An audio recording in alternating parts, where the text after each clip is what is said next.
Hi friends అందరికీ, నేను మీ శాంతకుమారి. పల్లీల పొడి కోసం కావలసిన పదార్థాలు: పల్లీలు, ఎండుమిరపకాయలు, వెల్లుల్లి రెబ్బలు, సాల్ట్. ఫ్రెండ్స్, పల్లీలు నేను ఇక్కడ 100 గ్రామ్స్ తీసుకున్నానండి. ఎండుమిరపకాయలు ఒక 12 తీసుకున్నాను. వెల్లుల్లి రెబ్బలు ఒక 8 తీసుకున్నాను. సాల్ట్ సరిపోయినంత వేసుకోవాలి. ఇప్పుడు ప్రాసెస్లోకి వెళ్దాం. ముందుగా పల్లీలు వేయించండి. ఫ్లేమ్ని మీడియం సిమ్లో పెట్టుకుంటూ పల్లీలను వేయించుకోండి. చాలా ఈవెన్గా, క్రంచీగా, క్రిస్పీగా వేగుతాయి. కొద్దిగా రంగు మారుతున్నాయండి. చెక్ చేసుకుంటూ ఫ్లేమ్ని తగ్గించుకుంటూ ఎక్కించుకుంటూ వేయించుకుంటే పల్లీల పొడి చాలా టేస్టీగా ఉంటుంది. పల్లీలను కలిపేటప్పుడు ఫ్లేమ్ని మీడియం నుంచి హై చేసుకొని ఇలా కలియబెట్టుకుంటూ వేయించండి.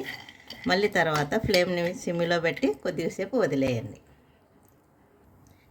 ఇలాగా వేయించడం వలన పల్లీల పొడి చాలా స్మెల్ చాలా సూపర్గా ఉంటుందండి. రుచి కూడా చాలా చక్కగా ఉంటుంది. చూడండి, నేను కలిపే ప్రతిసారి ఫ్లేమ్ని హై చేసుకుంటాను. మళ్ళీ వదిలేసే ప్రతిసారి ఫ్లేమ్ను నేను సిమ్లో ఉంచుకుంటాను. వేయించిన పల్లీలు కలర్ మారి ఈ విధంగా తయారవ్వాలండి. ఇంకా కాస్త వేగినా కూడా సరిపోతుంది. ఈ మాదిరిగా వేగిన పల్లీలను ఇలానే బాండీలో వదిలేసి స్టవ్ కట్టేసేయండి. కట్టేశాక మళ్ళీ ఒకసారి ఇలా కలియబెట్టండి. ఎందుకంటే వేడంతా ఈ పల్లీలకు పట్టి పల్లీలు క్రంచీగా ఈవెన్గా తయారవుతాయి. ఇప్పుడు ఈ పల్లీలను రూమ్ టెంపరేచర్లోకి వచ్చే వరకు ఒక గిన్నెలో అన్నా లేదా చాటర్లో కన్నా ట్రాన్స్ఫర్ చేద్దామండి. వేడిగా ఉన్న ఈ బాండీలో కొద్దిగా ఆయిల్ వేద్దామండి, మిరపకాయలు వేయించడానికి. స్టవ్ అంటించుకొని ఫ్లేమ్ని కంప్లీట్గా సిమ్లో పెట్టుకోండి. ఒక్క 5 సెకండ్స్ ఆయిల్ వేడైందో చెక్ చేసుకొని మిరపగా వేయించండి. ఫ్రెండ్స్, ఇలా వేగిన తర్వాత సిమ్లో ఉన్న ఫ్లేమ్ని కంప్లీట్గా బంద్ చేయండి. అలాగే కొద్దిసేపు కలుపుతూ వీటిని మాడిపోకుండా చెక్ చేసుకుంటూ ఇలా జాగ్రత్త పడండి. ఎందుకంటే ఇవి ఎక్కువసేపు ఉంటే కూడా నల్లగా అయిపోతాయి, రుచి మారుతుంది.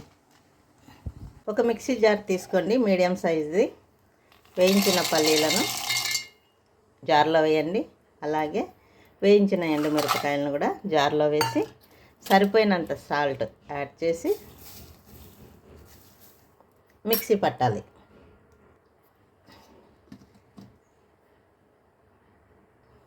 ఫ్రెండ్స్, మిక్సీకి వేసిన పల్లి పొడి ఇలా ఇప్పుడు వెల్లుల్లిపాయలు వేసి మళ్ళీ ఒక గర్రు తిప్పాలి.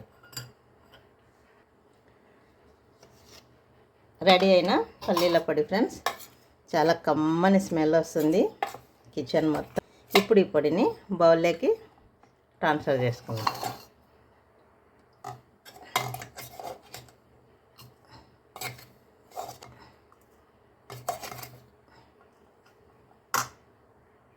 పక్కా కొలతలతో రెడీ అయిన పల్లీల పొడి. ఫ్రెండ్స్, ఈ పొడి హాస్టల్లో ఉన్న పిల్లలకి, మనకు దూరంగా జాబ్ కోసం పీజీలలో ఉండే పిల్లలకి చేసి ఒక ఎయిర్ టైట్ డబ్బాలో పిల్లలకు పంపించండి.